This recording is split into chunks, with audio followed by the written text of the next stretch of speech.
الرحمن الرحيم إن الذين آمنوا وعملوا الصالحات كانت لهم جنات الفردوس نزلا خالدين فيها لا يبغون عنها حولا قل لو كان البحر مدادا لكلمات ربي لنفد البحر قبل أن تنفد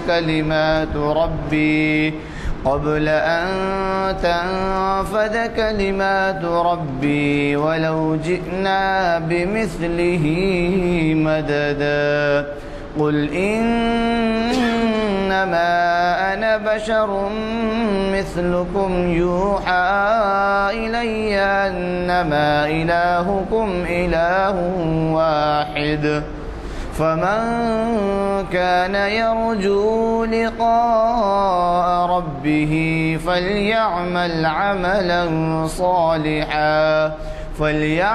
عملا صالحا ولا يشرك بعبادة ربه أحدا صدق الله العظيم.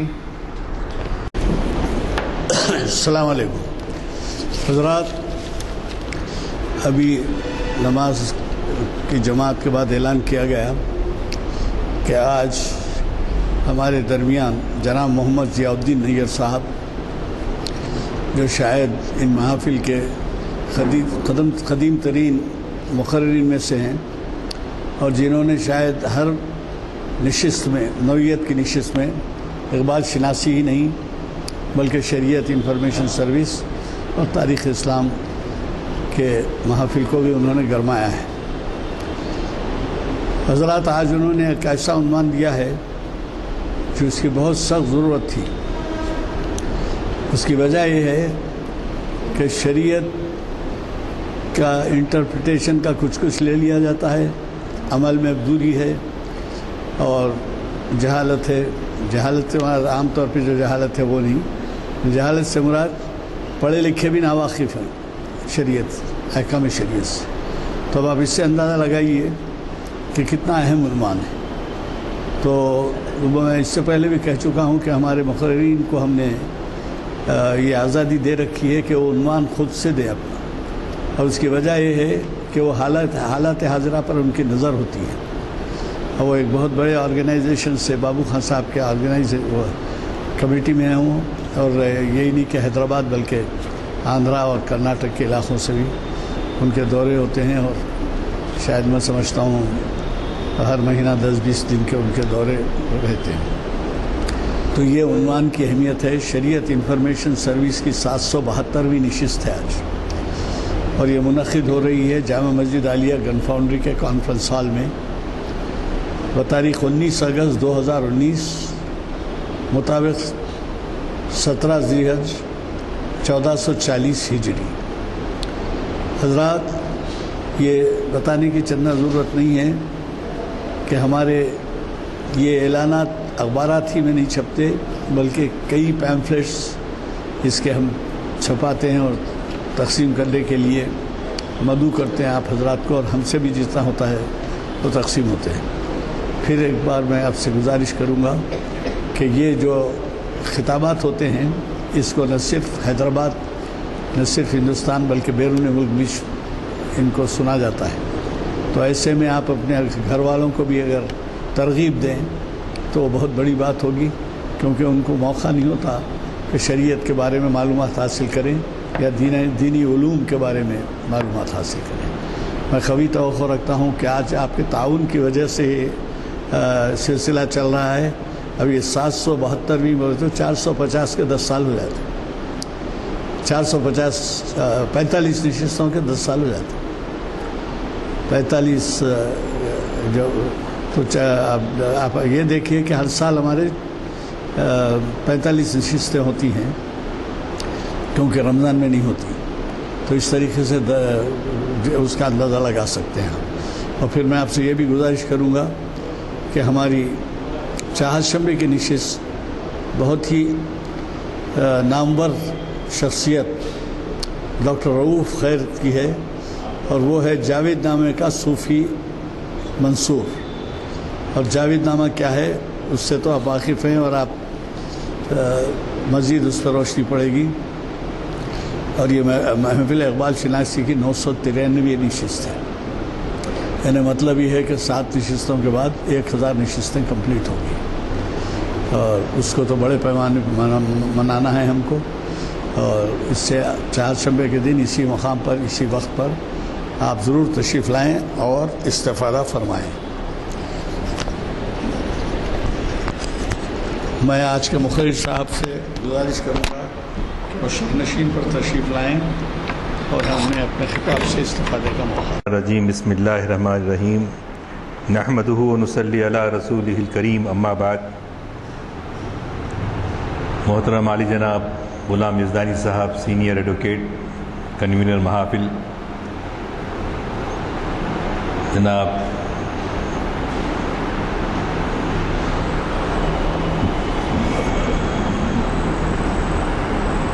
نام بھول جائے ہوں گے،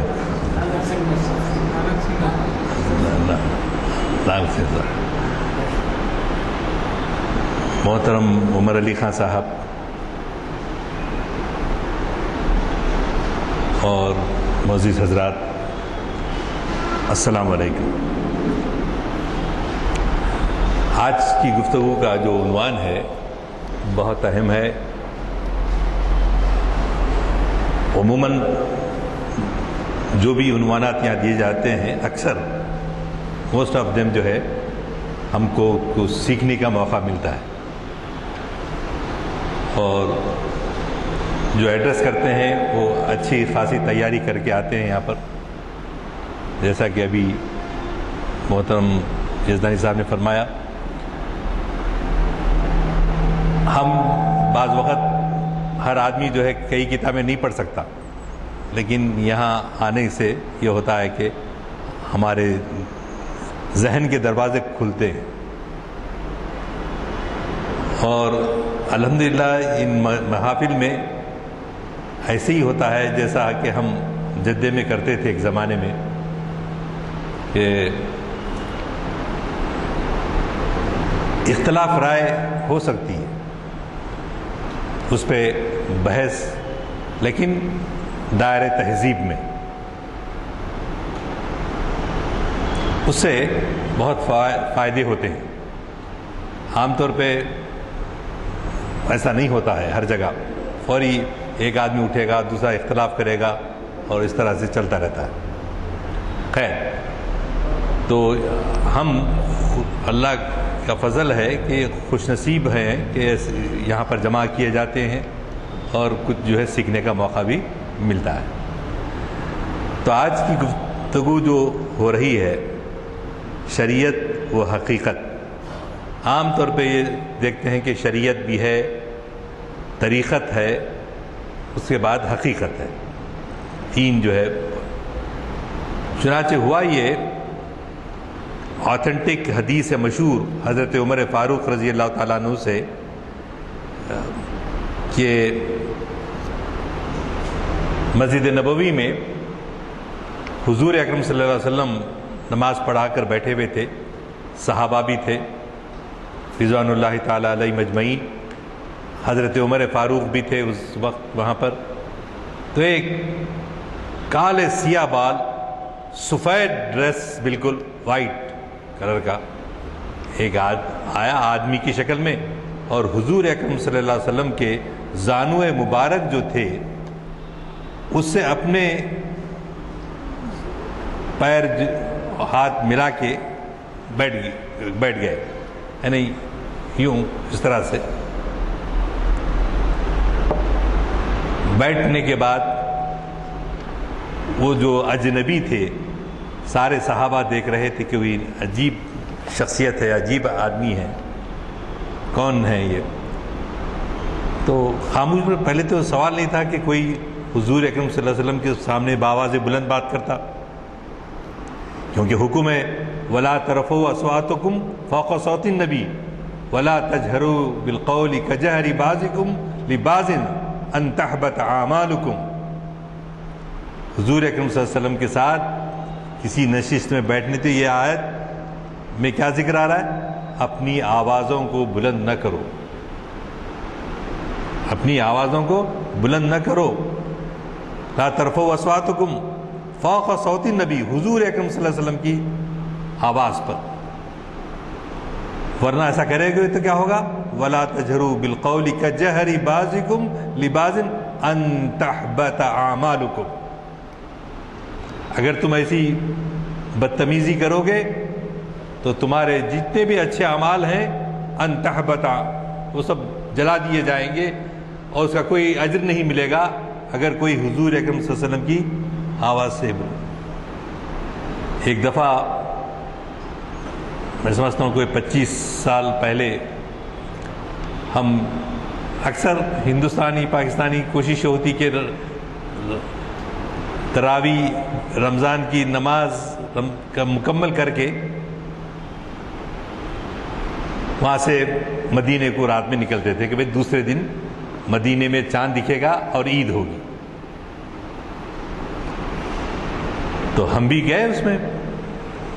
عشاء کی نماز کو ابھی اذان ہو چکی ہے اور انتظار میں ہے کہ بھئی شاید کوئی اطلاع آتی ہو چاند کی، انتظار میں ہے لوگ. اسی اثنا میں اعلان ہوا کہ بھئی، اعلان کیا ہوا؟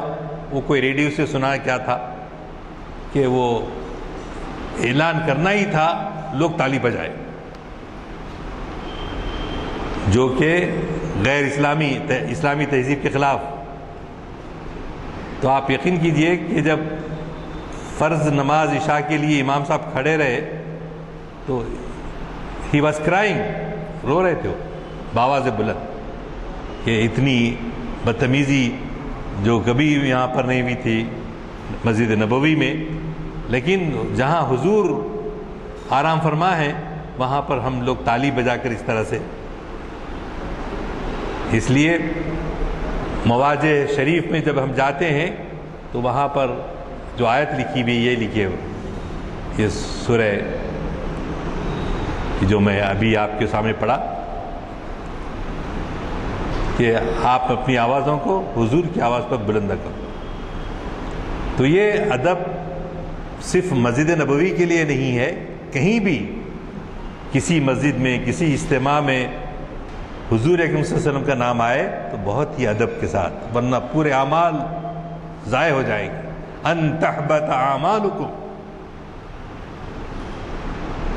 تو یہ تہذیب کا ایک ضمن واقعہ ایسی، چونکہ ہم کو یاد رکھنے میں بڑی سہولت ہوتی ہے اس سے کہ بھئی ایسا واقعہ ہوا تھا مسجد نبوی میں. تو شریعت جو بتائی گئی ہے بے ہی جیسی رسول اکرم صلی اللہ علیہ وسلم. میں اس کا آغاز جو ہے اس حدیث سے کرتا ہوں جو روایت ہے حضرت عمر فاروق رضی اللہ تعالیٰ عنہ سے مروی ہے. تو آپ اپنے گھٹنے رسول اللہ صلی اللہ علیہ وسلم کے گھٹنے مبارک سے وہ آنے والا جو مسافر ہے ملا کے بیٹھ گیا اور حضور اکرم صلی اللہ علیہ وسلم سے سوال کیا اسلام کیا ہے. حضور اکرم صلی اللہ علیہ وسلم سے سوال کیا اسلام کیا ہے. تو حضور اکرم صلی اللہ علیہ وسلم نے بتایا کہ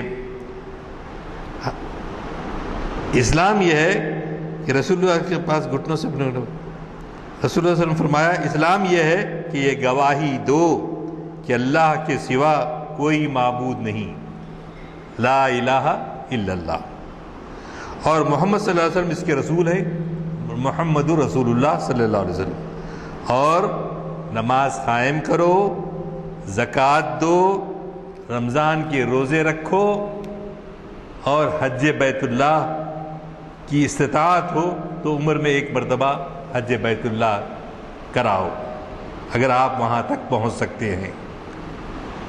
یہ رسول اللہ صلی اللہ علیہ وسلم نے فرمایا. اس سائل کا سوال تھا اور آپ نے جواب دیا. اس نے کہا تصدیق کی کہ آپ نے سچ کہا. سائل بھی ہے خود ہی سوال بھی کر رہا ہے اور پھر رسول اللہ صلی اللہ علیہ وسلم جواب دے رہے ہیں تو کیا تصدیق کر رہا ہے کہ آپ نے صحیح کہا. اس کے بعد پھر پوچھنے والے نے دوبارہ پوچھا اسلام کیا ہے، ہو گیا. اس کے بعد ایمان کیا ہے. وہی سائل نے حضور سے سوال کیا کہ ایمان کیا ہے؟ پھر شخص نے کہا اچھا مجھے ایمان کے بارے میں بتائیے۔ آپ صلی اللہ علیہ وسلم نے فرمایا یہ کہ ایمان لاؤ اللہ پر اور اس کے فرشتوں پر اور اس کی کتابوں پر اور اس کے رسولوں پر اور قیامت کے دن پر اور تقدیر پر۔ یہ ایمان مفصل، ایمان مجمل جو ہم پڑھتے ہیں وہی ہے۔ تو حضور اکرم صلی اللہ علیہ وسلم جب یہ کہا کہ یہ ایمان ہے تو اس شخص نے کہا آپ نے سچ کہا، تصدیق کی۔ سوال بھی کر رہے ہیں، جواب سن کر اس کی تصدیق بھی کر رہے ہیں۔ آپ نے سچ فرمایا۔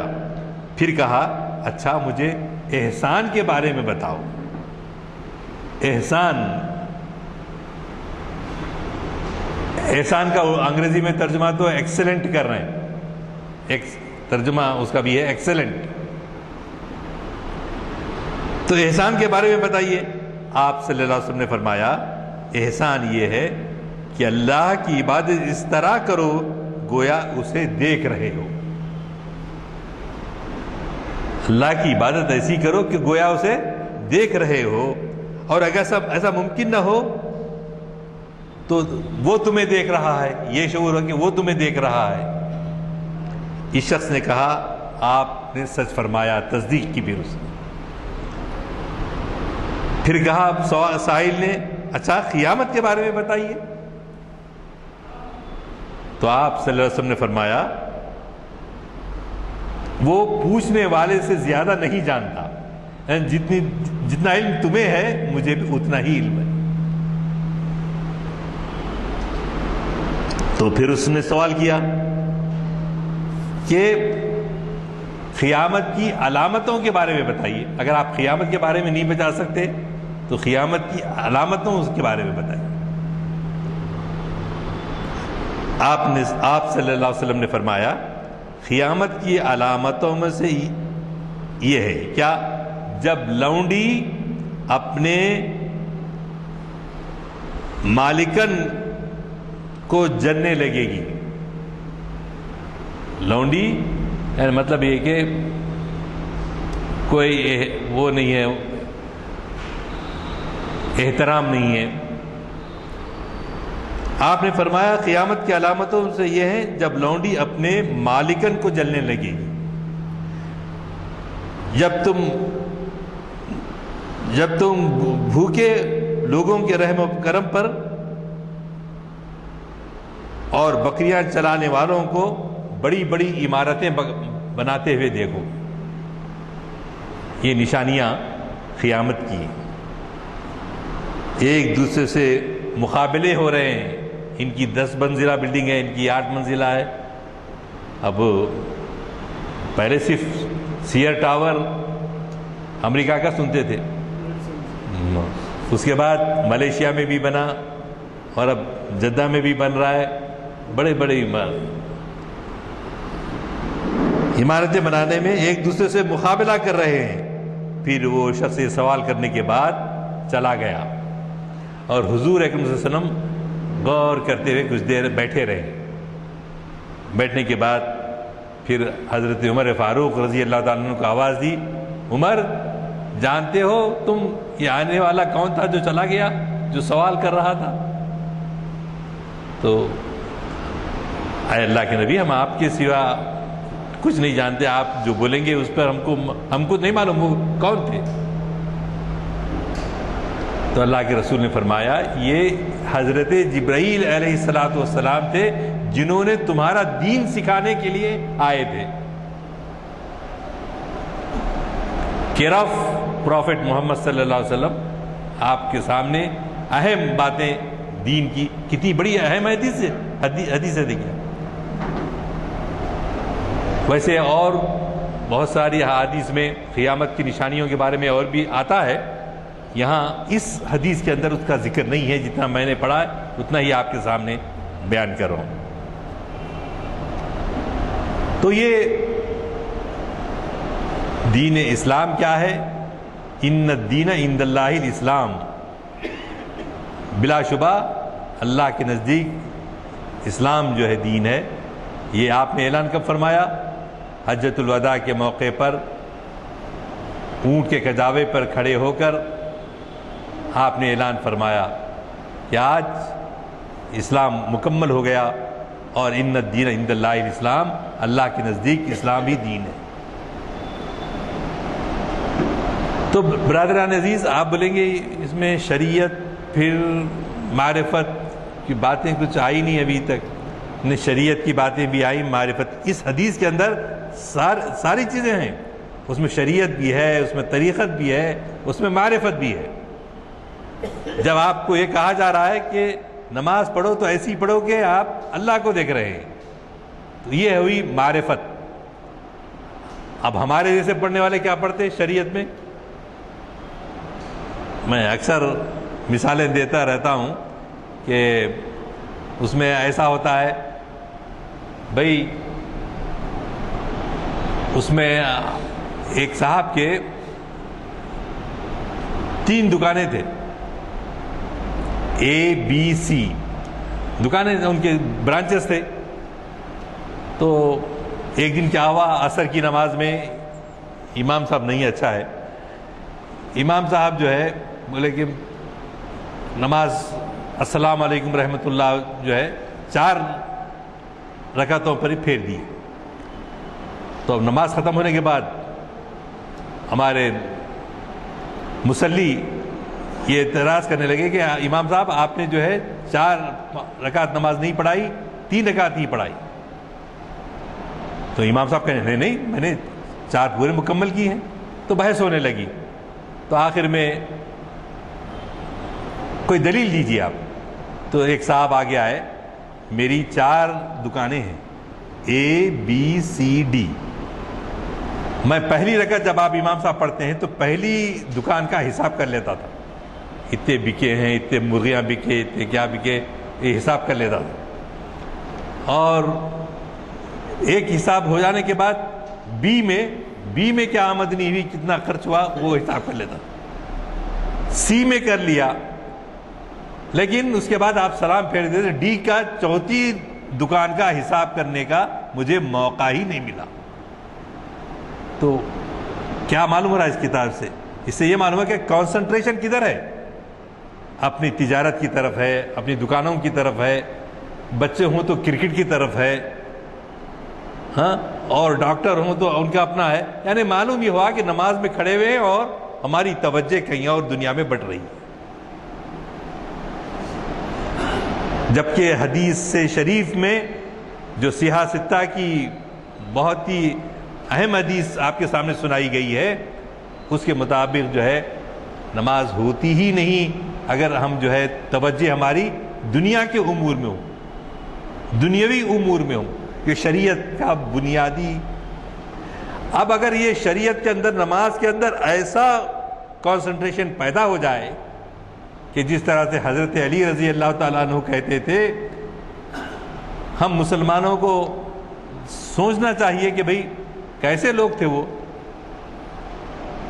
حضرت علی رضی اللہ تعالیٰ عنہ کو ایک جنگ میں تلوار پیچھے سے خنجر مارا گیا.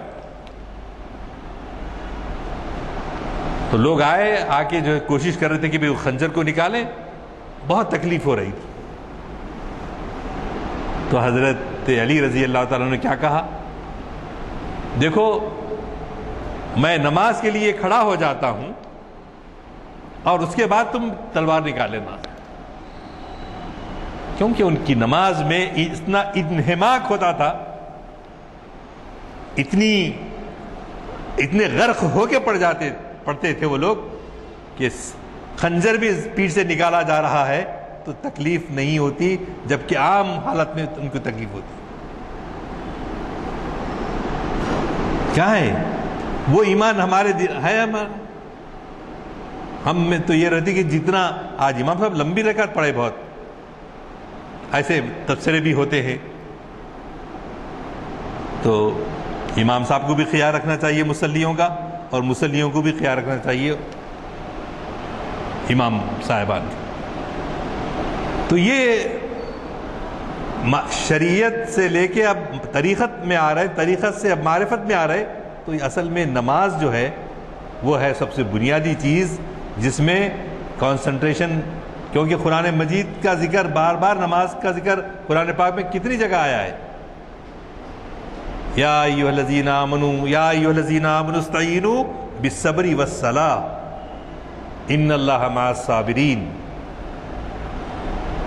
اور بیشتر جگہ پہ جہاں پر بھی نماز کا ذکر آئے گا وہاں زکوٰۃ کا بھی ذکر آئے گا. تو اگر ہمارا دین مکمل ہے اور ہم جو ہے طریقت کے منازل میں آنا چاہتے ہیں تو معاف کرنا، چھوٹا منہ بڑی بات. اب ویسے علماء نہیں رہے ہمارے سامنے نظر الا ماشاءاللہ کہ جو ہم کو سلوک کی ان منزلوں سے طے کرنا ہم کو بتائیں. سلوک کس کو کہتے ہیں؟ سلوک یعنی اپنے مدارج اسلام کے، یعنی دل کے اندر گہرائی سے بیٹھنے کے لیے.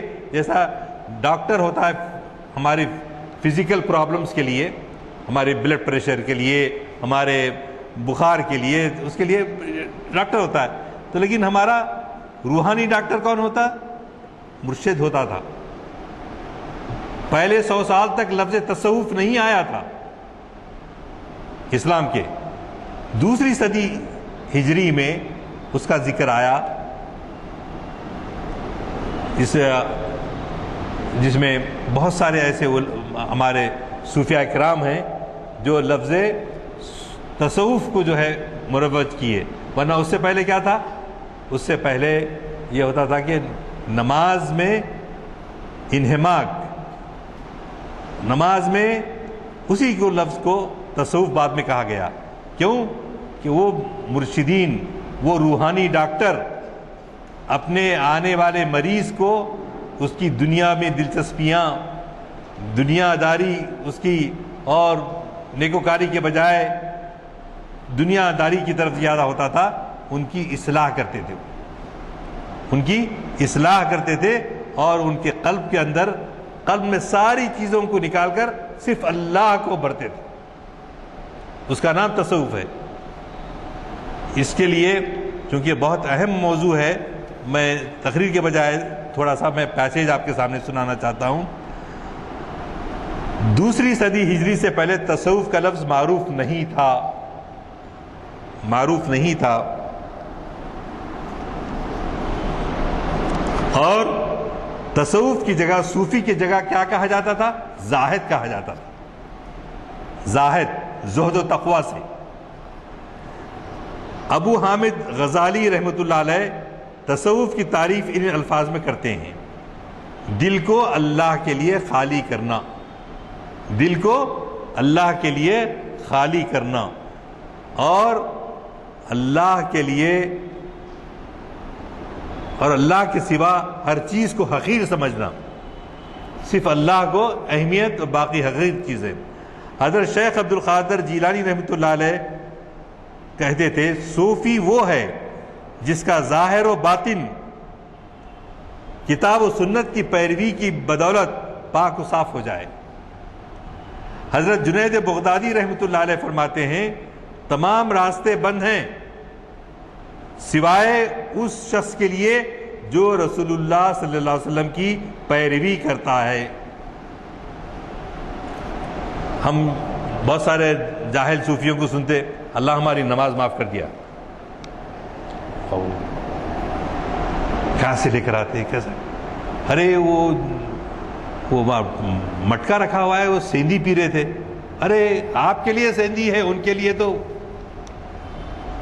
ایسی باتیں سننے میں آتے ہیں. کتنا، جبکہ قرآن جیسے کا ویسا محفوظ ہے، سنت طیبہ جیسے کہ ویسے محفوظ ہے، اللہ کے رسول صلی اللہ علیہ وسلم کے اقوال جیسے کہ ویسے محفوظ ہے، اور اس کے باوجود بھی ہم ان بھٹکے ہوئے صوفیوں کے پیچھے پھرتے ہیں. سوری ٹو سے، اچھا اللہ ماشاءاللہ اچھے ہوں گے، اللہ ماشاءاللہ اچھے ہوں گے، لیکن بعض وقت کیا ہوتا ہے ہم لوگ بھی سادگی میں بھٹک جاتے ہیں. سادگی میں، جبکہ ہم پڑھے لکھے ہیں، ہم کو اللہ نے عقل دی ہے، جی یہ تمام چیزیں ہیں. حضرت جنید بغدادی رحمۃ اللہ علیہ فرماتے ہیں تمام راستے بند ہیں سوائے اس شخص کے جو رسول اللہ کی پیروی کرے. جو قرآن اور حدیث کا علم نہیں رکھتا تصوف کی راہ میں اس کی پیروی نہیں کی جا سکتی، اس کی پیروی نہیں کی جا سکتی، کیونکہ ہمارا علم، ہمارا مسلک دونوں کتاب و سنت کے پابند نہیں ہے. کتاب و سنت کے پابند ہے تو اس میں آئیے، اس کو تصوف بولیے، اس کو زاہد کہیے، اصطلاح سے کچھ فرق نہیں پڑتا. تصوف کی راہ میں بھی ان کی پیروی نہیں کی جا سکتی کیونکہ ہمارا علم مکمل ہے. حضرت بایزید بستامی رحمۃ اللہ علیہ، آپ دیکھیے تمام بڑے اکابر صوفیاء کے نام حوالے ہیں. جو دیکھیں کہ فلاں شخص جو زہد میں مشہور ہے، زہد بولے تو تقوی میں مشہور ہے، اور اپنی ولایت کا چرچا کر رہا ہے. ولایت بولے تو ولی اللہ، ولی اللہ سے ولی، ولی اللہ سے ولی. ایسا بعض لوگ چرچا کرتے ہیں اپنی ولایت کا، اپنے ہم پہنچے ہوئے ہیں بولے جیسا. انہوں نے کرے تو ان کے مریدہ کرتے، نہیں تو ان کے مرید. اب وہ اچھی قوالی رہے تو دل سننا بولتا صحیح ہے، لیکن بعض جگہ اب وہ اس کے تماشے ایسے ویڈیو وغیرہ پہ آپ دیکھ رہے ہیں کس طرح سے ڈانس کر رہے ہیں، بہت ہی غیر اسلامی، شرع کے خلاف. شریعت کے پہلے دروازے پہ ہی ہم داخل نہیں ہو سکتے. تو حضرت بایزید بستامی بولے ارے وہ اس کا بہت پروپیگنڈا ہو رہا، بعض میں آتا نا اخبار میں، وہ آئے ہیں فلاں فلاں. ہر مذہب میں ہے، وہ آپ کے پاس بھی ہوں گے ایسے ہیں، آپ کے کرسچینٹی میں بھی لوگ ہیں ایسے کیا، اور ولایت کا پرچار کر رہے تھے. ہم سمجھ گئے جب وہ شخص گھر سے نکل کر مسجد کی طرف منہ لیے ہوئے آگے بڑھا، اس نے سامنے قبلہ ہے تھوکا، اور اس نے اپنے چرچے کر رہے تھے کہ میں پہنچا ہوا مرشد ہوں فلاں ہے یہ. لیکن جب حضرت بایزید بستامی اس کو دیکھنے کے لیے گئے تو دیکھا کہ وہ گھر سے نکلا اور قبلے کی طرف تھوکا. قبلے کی طرف تھوکنا ہی تھا کہ بایزید بستامی بولے اس کی اسلامیت معلوم ہوگی. چلو کہ جو کعبے کی طرف، قبلے کی طرف تھوکتا ہو وہ سنت کی پیروی تو نہیں کر رہا ہے، رسول اللہ صلی اللہ علیہ وسلم کی پیروی تو نہیں کر رہا. تو بہت سارے لوگ ابھی بھی کرتے ہیں. ہمارے پاس بیت الخلاء میں ایسا کرسی رکھی جاتی ہے کہ آپ کا رخ اس طرف نہ ہو، قبلے کی طرف نہ ہو، اور اس کا ہم کو خیال رکھنا چاہیے، ہم سب کو خیال رکھنا چاہیے. یہ معمولی سنت ہے بلکہ چھوڑنا نہیں چاہیے. جب یہ شخص سنت ہی سے واقف نہیں تو کس چیز پر بھروسہ کیا جائے. حضرت بایزید بستامی فرماتے ہیں اگر تم دیکھو کہ کسی شخص کو بہت ہی کرامتیں ملی ہیں، ارے بڑی پہنچی ہوئی شخصیت ہے بھائی، بڑی کرامتیں ان کی، ایسی بات بھی آ گئی، تو تم اگر وہ سنت کی پیروی کرنے والا ہے تو سننا، ورنہ ان بہت سارے تماشے کرے گا، اس تماشے پہ یقین نہیں کرنا. کون بول رہے ہیں؟ حضرت بایزید بستامی رحمۃ اللہ علیہ. حضرت ذوالنون مصری فرماتے ہیں رحمۃ اللہ علیہ اللہ تعالیٰ سے محبت کرنے والی کی علامت احکام و سنن اور افعال و اخلاق میں اللہ تعالیٰ کے حبیب پاک محمد صلی اللہ علیہ وسلم کی پیروی ہے.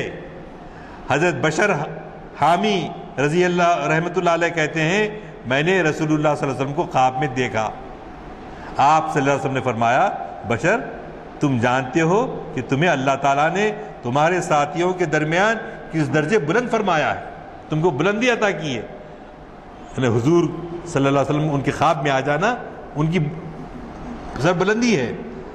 نیکوکاروں کی خدمت، میری سنت کی پیروی، بھائیوں کی خیر خواہی اور میرے ساتھیوں اور اہل بیت کی محبت کی وجہ سے اس چیز نے تمہیں ابرار کی منزل تک پہنچا دیا. ابرار بولے تو نیکوکار، نیک لوگ، اس کا اپوزٹ کیا ہے؟ اشرار۔ حضرت شیخ جیلانی رحمۃ اللہ علیہ ایک کوٹیشن ہے سب اولیاء اللہ کے، تمام اولیاء صرف کتاب و سنت ہی سے رہنمائی حاصل کرتے ہیں، دوسری ان آتھینٹک بک سے نہیں، اور ان کے ظاہری مفاہیم پر ہی عمل کرے۔ تاہم زمانہ گزرنے کے ساتھ ساتھ تصوف میں کچھ ناپسندیدہ چیزیں غلط ملت ہو گئی ہیں۔ انصاف کا تقاضا یہ ہے کہ اس گرد و غبار کو صاف کیا جائے۔ دینی علوم کے بہت سے ماہرین کو میں نے دیکھا ہے کہ ان کے دل ویران ہیں، یہ زندہ نہیں ہیں، ویران ہیں، اور ان میں دنیاوی اغراض اور عام خواہشات بھری ہوئی ہیں۔ اس طرح لوگوں کے زمانی جمع آخر سے فائدہ نہیں پہنچ سکتا۔ تو دین کو تو دلوں کو زندہ کر کے اور ان میں خوف خدا بھر کر ہی فائدہ پہنچایا جا سکتا ہے۔ تو سب سے بڑی چیز کیا کرنا ہے؟ خشیت الہی۔ اسلام اگرچہ عقل کو بنیادی اہمیت دیتا ہے، خالص تحقیق و جستجو اور بہترین فکر و خیال کا خیر مقدم کرتا ہے، اور کائنات کے ساتھ عملی و نظریاتی اعتبار سے مادی اور معنوی رابطہ و تعلق ابھارتا ہے۔ اور سورہ حجرات میں جو بات آئی ہے کہ مگر اللہ نے تم کو ایمان کی محبت دی اور اس کو تمہارے لیے پسند فرمایا، اور کفر و فسق اور نافرمانی سے تم کو متنفر کر دیا، ایسے ہی لوگ اللہ کے فضل و احسان سے راست رو ہیں۔ لیکن وہ لوگ اتأمرون الناس بالبر وتنسون انفسکم وانتم تتلون الکتاب افلا تعقلون۔ اتأمرون الناس بالبر، کیا تم جو ہے لوگوں کو نیکیوں کا حکم دیتے ہو، اور وتتلون انفسکم تتلون الکتاب، اور کتابوں کی تلاوت کرتے ہو، یعنی یہ قرآن مجید کی تلاوت کرتے ہو، تو پھر بھی اس کے باوجود عمل ہے، تو افلا تعقلون، کیا تم عقل سے کام نہیں لیتے؟ اب سوال یہ پیدا ہوتا ہے کہ دلوں میں اللہ تعالیٰ کی عظمت و جلال کا احساس اور سپردگی کیسے نشو نما پائے، کیسے کیا طریقے کریں، یقین کو کیسے گہرائیوں میں اتارا جائے۔ کیسی گہرائی؟ جیسی گہرائی حضرت ابراہیم علیہ السلام کی گہرائی تھی۔ کیا؟ نمرود نے آگ جلا دی، الاؤ کیا، اب آگ میں منجنیق سے ان کو پھینکا جا رہا ہے، لیکن وہ گھبراتے نہیں، ڈرتے نہیں۔ اللہ ان کو بچانے والا، اللہ پہ پورا یقین تھا۔ تو اسی لیے اقبال نے کہا یقین مثل خلیل آتش نشینی، یقین اللہ مستی خود گزینی، سن اے تہذیب حاضر کے گرفتار، غلامی سے بدتر ہے بے یقینی، غلامی سے بدتر ہے بے یقینی۔ وہ یقین کا جذبہ جو حضرت خلیل اللہ میں تھا۔ اور ہم قربانی دیتے وقت پڑھتے بھی ہیں، کیا پڑھتے ہیں؟ ان صلاتی و نسکی و محیای و مماتی للہ رب العالمین۔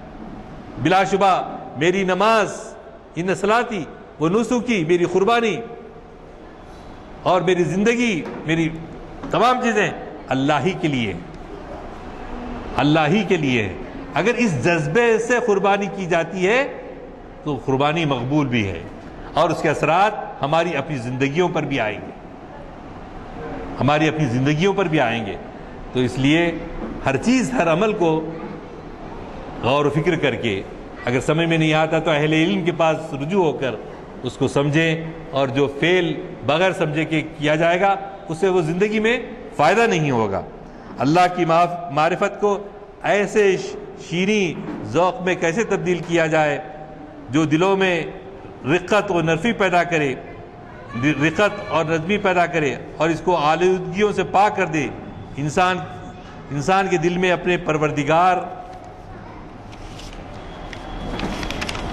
کا شوق کیسے پیدا کیا جائے؟ تو یہی الفاظ ہے کہ آپ اگر ابتدا سے سن رہے ہیں تو کیا ہے؟ یہ ہے کہ نماز میں لذت آئے، نماز میں آپ کو ایک جیسے ایک کچھ چیز کھانے سے جو خوشی حاصل ہوتی ہے، اسی طرح نماز سے ایک لذت پیدا ہو، نماز سے لذت پیدا ہو. جو بھی قربانی کریں، زکوٰۃ دیں، تو سب یہ کیا ہے؟ لوگوں کو دکھانے کے لیے نہیں بلکہ اللہ کو دکھانے کے لیے کرنا. تو اس سے کیا پیدا ہوگا؟ ہمارے دلوں کے اندر وہ جذبہ پیدا ہوگا جو مطلوب ہے، جو ہمیشہ کی زندگی، آخرت کی زندگی میں ہمارے کام آئے گی. وہ اپنے شوق کی بنا پر پروردگار کی اطاعت کرے اور اس کی رضامندی حاصل کرنے میں جستجو میں لگا رہے. کیسے اس کے دل میں اتنا ڈر پیدا ہو کہ وہ پروردگار کی نافرمانی سے متنفر ہو جائے اور اس کی ناراضگی سے کانپنے لگے. انسان کیسے آسمانوں اور زمین میں اپنے پروردگار کا مشاہدہ کرنے لگے. جب تک ان سوالوں کے صحیح جواب نہ مل جائیں، ایمان مکمل اور بارآور نہیں ہو سکتا. ہم جانتے ہیں کہ شرعی علوم نے اسلام کے پیغام کو واضح کرنے میں بڑی مدد دی ہے، لیکن مذکورہ سوالوں پر کسی صرف علم نے خاطر خواہ توجہ نہیں دی. جیسا اب فقہا کو لیجئے، فقہا اکثر کیا چیزیں بتاتے ہیں؟ ٹھیک ہے، سنت ہے، لیکن ایسی اب بحثوں میں الجھ جاتے ہیں کہ اونچے پیجامہ جو ہے، ایک اونچا پیجامہ اونچا، ایک نیچا پیجامہ، اس کے اوپر بحث ہو رہی ہے. تو ایسی چیزوں سے فقہا جو ہے بدنام ہے ہمارے پاس. فقہا اسلام کی نہیں کرتے، لیکن فقہا کے مقابلے میں یہ صوفی لوگ جو ہوتے ہیں وہ زیادہ بہتر انجام ہوئے، کیونکہ وہ ہمارے اندر خوف خدا، خشیت الہی، اللہ سے محبت، رسول اللہ سے محبت پیدا کرنے میں معاون ہوئے. یہ کام فقہا کو بھی کرنا چاہیے جیسے کہ صوفیہ کرتے ہیں. ہاں، صوفیہ بھی کچھ غلط چیزیں بھی کرتی ہیں، اس کو نکالنا ہوگا، لیکن انصاف کی بات کہنے پر مجبور ہوں کہ عام فقہا و متکلمین نے تعلیمات کے اس پہلو پر توجہ نہیں دی، جبکہ صوفیہ نے اپنی غلطیوں کے باوجود اس موضوع پر کافی گفتگو کی ہے. ہر پہلو پر گفتگو کرنا ہمارے متکلمین نے اللہ تعالیٰ کی ذات و صفات کے تعلق سے بہت ضروری اور غیر ضروری بحثیں کی ہیں، لیکن علمی اسلوب میں لوگوں کے دلوں میں اللہ تعالیٰ کی محبت پیدا کرنے میں بحث نہیں کی. جبکہ اسلام اور اہل اسلام کے لیے زیادہ مفید تو چیز جو ہے وہ ہے لذت کہے کی عبادت کی لذت، اللہ سے قریب ہونے کی لذت. الذین یؤمنون اشد حبا للہ، الذین آمنوا اشد حبا للہ. جو لوگ ایمان والے ہوتے ہیں اللہ سے شدید محبت کرتے ہیں، اور اللہ کی محبت سے ساتھ ہی محمد رسول اللہ کی محبت دونوں بھی ہیں. مجھے دلچسپی اس بات سے ہے کہ وہ راستہ دکھایا جائے جس سے دلوں میں تقوی پیدا ہو. اس دنیا میں ذکر الہی، اس بات وہ راستہ دکھایا جائے جس سے دلوں میں تقوی پیدا ہو، اللہ سے ملاقات کی تیاری کا جذبہ پیدا ہو، اور یہ سب کچھ گہرے شوق، خندہ پیشانی اور روشن بصیرت کے ساتھ ہو. مسلمانوں کی روایتی تعلیمات کا سرچشمہ قرآن کریم اور سنت رسول اللہ ہے صلی اللہ علیہ وسلم. انہی بنیادوں پر دینی تعلیمات کی عمارت کھڑی ہوتی ہے، اور زندگی کے علوم و فنون بھی انہی میں سے رہنمائی ملتی ہے. دور اول میں اسلامی تعلیمات میں اختتامی مرحلے پہ آتے ہوئے یہ بتانا چاہوں گا کہ آپ جیسا جانتے تھے کہ حضور اکرم صلی اللہ علیہ وسلم کی بعثت سے پہلے کیا ہوتا تھا؟ بعثت سے پہلے ماں کے جاہل، وحشی، درندہ صفت عرب کیا کرتے تھے؟ اپنی بیٹیوں کو زندہ دفن کر دیتے. تو ایک گھر میں ولادت ہوئی، بیٹی پیدا ہوئی، ماں کو اندیشہ ہوا کہ باپ کو اطلاع ہوگی تو باپ کیا کرے گا؟ ختم کر دے گا. اس نے اپنے میکے کو بھیجا دیا بیٹی کو. بچی 3-4 سال کی ہوئی، چلنے پھرنے کے قابل ہوئی، اچھی بات چیت کرنے لگی. تو کیا ہوتا ہے؟ بچے جب اچھی بات کرنے لگتے ہیں تو کتنا بھی خشی انسان، قلب انسان ہو، لیکن اس کو محبت آتی ہے. بچی کو محبت کرنے لگتا ہے. کیوں؟ اس کے پیارے پیارے بول، اس کی معصومیت. اس درندہ باپ کو جب بیوی بتاتی ہے کہ ہماری بیٹی زندہ ہے، میں اس کو دفن کرنے نہیں دی تھی. تو کیا کرتا ہے میاں؟ بیوی سے کہتا ہے، یہ جیسا ابھی یہاں ہوتے نا جاترے، میلے، ایگزیبیشن، اسی اس زمانے میں آپ کے مزدلفہ میں، عرفات کے میدانوں میں میلے لگتے تھے. تو بیوی سے میاں کہتا ہے وہ ہماری بچی کو اچھے کپڑے پہناؤ، میں میلہ دکھا کر لاؤں گا. بیوی خوش خوش بیٹی کو تیار کرتی ہے، سنوارتی ہے. میلہ لے جانا بہانہ ہے، اور کیا ہے، اس کو زندہ دفن کرنے کے لیے لے جاتا ہے. ماں جو ہے خوشی خوشی بیٹی کو سوار کر باپ کے ساتھ کر دیتی ہے. باپ جا کر ریگستان میں دور جاتا ہے، گڑھا کھودتا ہے، بیٹی کو نیچے اتارتا ہے، قبر میں اتارتا ہے. بیٹی کو نہیں معلوم کہ اس کا شقی باپ اگلے چند لمحوں میں کیا کرنے والا ہے.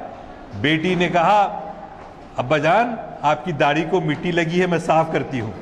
یہ معصومیت سے بھرا بول بھی اس شقی القلب باپ پہ کچھ اثر نہیں کرتا، مٹی اونڈیل دیتا ہے. بیٹی کو، اپنی حقیقی بیٹی کو زندہ درگور کر دیتا ہے. یہ کب کی بات ہے؟ یہ حضور اکرم صلی اللہ علیہ وسلم کی بعثت سے پہلے کی بات ہے. لیکن سرکار آئے، آپ کی بعثت ہوئی، اور آپ کے زمانے میں خالد بن ولید اور ایک صحابی کی بیٹی یتیم ہو گئی. بیٹی یتیم ہونے پر ہر صحابی عرض کر رہا ہے، اے اللہ کے رسول، ہم کو یہ بچی کی پرورش مل جائے. حضرت امامہ پیدا ہوئی تھی اس وقت، حضرت امامہ ان کا نام تھا. یہ بچی ہے، ہمارے بھائی کی بچی ہے، لیکن ہم اس کو پالیں گے، ہم اس کی پرورش کریں گے. کل تک اپنی حقیقی بیٹی کو انسان اپنے ہاتھوں سے درگور کر رہا تھا، اور انقلاب ایسا آیا، رسول اللہ صلی اللہ علیہ وسلم نے دنیا کو ایسے بدل دیا کہ آج دوسرے کی بیٹی کو انسان اپنی بیٹی سمجھ رہا ہے. خود نہ تھے جو راہ پر اوروں کے ہادی بن گئے، کیا نظر تھی جس نے مردوں کو مسیحا کر دیا. کیا نظر تھی جس نے مردوں کو مسیحا کر دیا، تو مسیحا بن گئے. اس طرح سے ابھی جو مضمون تھا کہ اپنے آپ کو بدلنے کی ضرورت ہے، اپنے آپ میں انقلاب، اندرونی انقلاب لانے کی ضرورت ہے. آج اگرچہ کہ انسان زندہ دفن نہیں کرتا، لیکن قتل و غارت کری کے کتنے اخبارات میں آپ روزانہ پڑھتے ہیں. اس کی ذمہ داری ہمارے پر ہے. اگر وہ غیر مسلم بھی ہے، اس کی ذمہ داری ہمارے پر ہے. کیوں کہ ہم کو پیام دیا گیا ہے اسلام، اور یہ پیام سب کے تک پہنچانا ہمارا کام ہے. ارے وہ ان کی ذات کا تھا، وہ ان کے مذہب کا تھا، ایسا کہہ کر ہم انجان نہیں ہو سکتے. تو میں وقت ختم ہو رہا ہے، میں آخری میں اور ایک اہم واقعہ سناتے ہوئے 2 منٹ میں، ہمارے اب عام طور پہ یہ ہوتا ہے، حضرت امام بخاری کی شہرت کس سے ہے؟ ان کی بخاری کی وجہ سے ہے. دوسرے ائمہ پر ظلم ہوگا کہ انہیں آج کی اصطلاح میں علوم دین کے صرف ہم بخاری حدیث کے راوی کہتے ہیں. نہیں، ان کے پاس ہر قسم کے علوم تھے. جیسے حضرت عمر کے بارے میں، کیا حضرت عمر سیاسی شخصیت کا نام نہیں؟ وہ حکمراں بھی ہیں، واعظ بھی ہیں، مربی بھی ہیں، اور فقیہ الاثر بھی ہیں. رات کے راہب ہیں، دن کے مجاہد ہیں. یہ تھے. اللہ ہم کو توفیق دے کہ کہنے سے زیادہ عمل کرنے کی مجھے توفیق دے، اور ہم سب لوگوں کا خاتمہ اسلام پر ہو، ایمان پر ہو، اور اللہ کے دین کو پھیلانے کی توفیق ہم کو ہو. وآخر دعوانا ان الحمد للہ رب العالمین.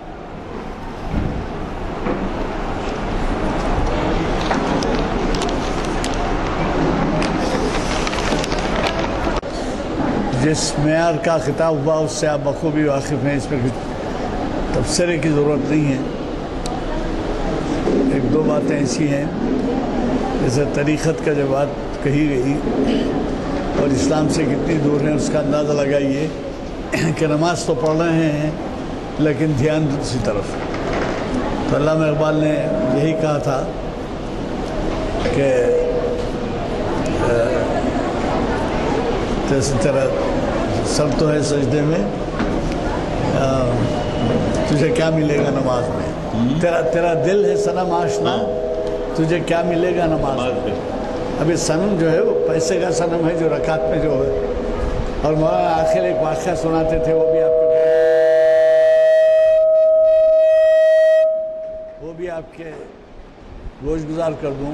شریعت اور طریقت، ایک یہاں سے 15-20 مائل 25 مائل پہ، اس زمانے میں تو قریب سے دیہات شروع ہو جاتے تھے، اور سبربن ایریا جسے کہتے ہیں آپ۔ تو مولانا سے کہا گیا کہ صاحب رمضان کی فلاں تاریخ کو جو ہے یہ مسجد کا افتتاح کرنا ہے اور آپ کے ہاتھوں ہوگا۔ مولانا نے سمجھایا کہ بھائی میرے ہاتھوں کیسا ہوگا جبکہ رمضان میں میرے پورے پروگرام رہتے ہیں۔ تو اب وہ مسجد ہو گئے، اور اس کے بعد جا کے کس سے ٹیلی فون کرائے کیا کرے، تو اچھی بات ہو کہ گیا۔ افطار ہونے کے ساتھ پیش کے کھانے کے لیے مسجد سے قریب ایک گھر میں انتظام تھا۔ مولانا نے سے کہا کہ تراویح تک واپس آ جائیں گے، چلیے اور کھانا کھا کے پیش کا تشریف لائیے۔ مولانا جا رہے ہیں تو راستے میں ایک جگہ جھگڑا ہو رہا ہے، تو مولانا نے پوچھا بھائی یہ کیا جھگڑا ہے؟ تو آپس میں چیخ پکار، مولانا اور ان کے جو ساتھی تھے دائی، وہ سب رک گئے، اس کو بلائے۔ وہ تھا دراصل سندھی خانہ، اور سندھی خانے سے جو آدمی آیا، کیوں لڑ رہے ہیں بھائی کیا ہے؟ تو صاحب سندھی ختم ہو گئی ہے، لوگ جھگڑا کر رہے ہیں کہ سندھی دیں گے۔ تو وہ لوگ بولے صاحب جھوٹ بول رہا ہے، بازو کے کمرے میں رکھی ہوئی ہے، ہم بتاتے آپ کو، چلیے۔ بولے نہیں بیچ رہا ہے۔ تو کیوں بھائی ایسا کیا ہے؟ تو نہیں صاحب وہ روزداروں کی ہے۔ تو پوچھیں گے روزدار کیسا آئیں گے بھائی یہاں؟ تو نہیں صاحب وہ کہیں نماز ہوتی ہے یہاں پاس، تراویح بولتے بولتے اس کے بعد آتے ہیں، اس کے بعد آ کے پیتے ہیں۔ تو شریعت بھی ہے، دیکھ لیجئے کہ کیا ہے شاید۔ تو بہرحال مولانا اس سے بڑے پیارے ہوتے تھے، ایسے ایسے سبق آموز باتیں سناتے تھے۔ آج کا معیاری خطاب تھا، ہم کو بہت سبق ہمیں لینا ہے اس سے۔ میں آپ سے گزارش کروں گا کہ اور ایک بات یہ ہے کہ ایک پروگرام کو ایک کارڈ لے لو۔ ہمارے پاس ایک مؤذن کی بھی ضرورت ہے، اگر کوئی صاحب رہنمائی فرمائے تو بہت ضروری ہے۔ دیکھیے یہ نہیں دعوت نامہ دعا ہے، کارڈ ہے اوپر، ایک آدھ مہینے میں ہاں سینچری ختم ہو رہی ہے۔ جی وہی بولا نا، ایک مہینے میں نہیں ہے، ایک 6-7 محفل۔ یہ ایک اور اعلان ہے، دیکھیے Abul Kalam Azad oriental research institute میں افتتاح جشن الماس اور سحر رضا قومی سیمینار ہے۔ دکن میں علوم شرقیہ کے کتاب خانے، کتاب خانوں کا حال آپ کو معلوم ہے، آپ سب تعلیم یافتہ اور دلچسپی رکھنے والے حضرات ہیں۔ 24 تا 26 اگست ہے، اور پروفیسر سلیمان صدیقی کا خطاب ہے، اور مہمان خصوصی عبدالقیوم خان صاحب IPS ہے۔ پروفیسر اشرف رفیع صاحب نے مدعو کیا ہے بتاریخ 24 اگست بروز ہفتہ بوقت 4 بجے دن، مقام مولانا ابوالکلام آزاد انسٹیٹیوٹ۔ آج 19 ہے، 24 یاد رکھیے، ہفتے کا دن ہے۔ ہم کوشش کر رہے ہیں کہ ہفتے کے پروگرام میں کچھ ترمیم آئے، اور اگر ہم تصفیہ کریں کہ ہفتے کا پروگرام ملتوی رکھا جائے تو اس میں لکھ دیا جائے گا، اور یہ ایسا مولانا ابوالکلام آزاد کو خراج عقیدت ہے، اس میں پروگرام میں شرکت کرنا، اس میں ضرور شرکت فرمائیں۔